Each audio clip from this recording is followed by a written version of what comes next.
देख रहे हैं भारतीय media news channel. Sheikh Asif को जो है होम वजीर दाखिला के पास जाना चाहिए।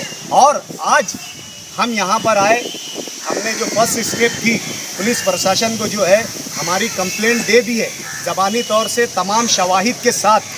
अगर इस मर्तबा पुलिस प्रशासन किसी तरीके की पार्शलिटी करता है, जानिबदारी करता है और किसी को बचाने की कोशिश करता है तो हमारे पास जो है हाई कोर्ट खुली हुई है, कोर्ट खुली हुई है। हम ये जो है पिटिशन वहाँ पर दाखिल करेंगे और इस मर्तबा हम जो है उस मुताल्लिका प्रशासन को भी जिम्मेदार बनाएंगे। 27 फरवरी 2020 महेश नगर में रिजवान सर के घर पर रात में 2 बजे फायरिंग की घटना और हादसा पेश आया था।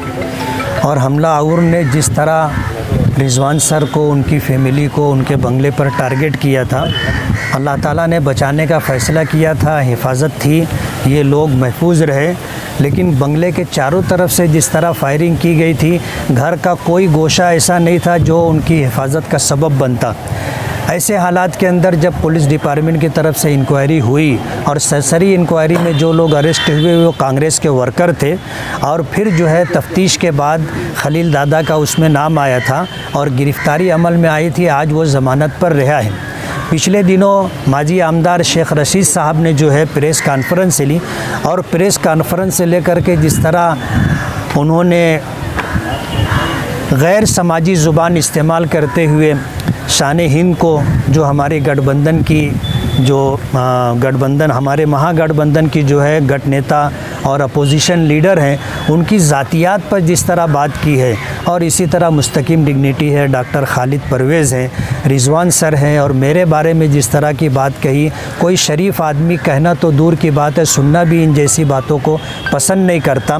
उस प्रेस कॉन्फ्रेंस में शेख रशीद साहब ने रिजवान सर के घर पर हमला करने वाले बच्चों के बारे में ये बात कही कि अगर वो जाने से पहले मुझसे कांटेक्ट कर लेते, मुझसे बातचीत कर लेते तो सूरत हाल कुछ और होती और उस वक्त जो हालात थे, हालात तब्दील हो जाते। हमें कहीं ना कहीं ऐसा लगता है कि मेरे इलेक्शन में जिन लोगों ने मेरा साथ दिया था और ईमानदारी के साथ उन्होंने इलेक्शन लड़ा था, उन तमाम लोगों को टारगेट किया गया है। रिजवान सर के घर पर हमला हुआ था, शफीक एंटी करप्शन के घर पर हमला हुआ, उसको मारा पीटा गया। उसमें जो लोग अरेस्ट हुए वो शेख रशीद के लड़के हैं, कांग्रेस पार्टी के वर्कर हैं। आमीन फ़ारूक के ऊपर जो है जुमा की नमाज के बाद फायरिंग हुई थी और उसके बाद जो सूरत हाल है, इन हालात के अंदर प्रेस कॉन्फ्रेंस में शेख रशीद का ये कहना इस बात की गम्माज़ी करता है कि कहीं ना कहीं उनका इन्वॉल्वमेंट है और पुलिस डिपार्टमेंट को सही रुख पर तफ्तीश करके उनको बुला करके जवाब लेना चाहिए, बयान लेना चाहिए और इंक्वायरी करना चाहिए। और शहर के अंदर जिस तरह इलेक्शन के बाद के हालात हैं कि कुछ लोगों को हार बर्दाश्त नहीं हो रही है, ऐसे लोगों को भी जो है तफ्तीश के दायरे में ला करके कार्रवाई मुकम्मल करनी चाहिए और शहर के अंदर अमन व अमान रहे, इस बात को निभाना, ज़िम्मेदारी पूरी करना डिपार्टमेंट की ज़िम्मेदारी है। आज हम लोगों ने आकर के यहाँ पर अपनी कंप्लेंट दे दी है और हम लोग मुंतज़िर हैं कि कार्रवाई होनी चाहिए। अगर कार्रवाई नहीं होती है तो आगे जैसा हमारे साथियों ने कहा है कि हाई कोर्ट का रुख किया जा सकता है और इंसाफ की गुहार लगाई जा सकती है।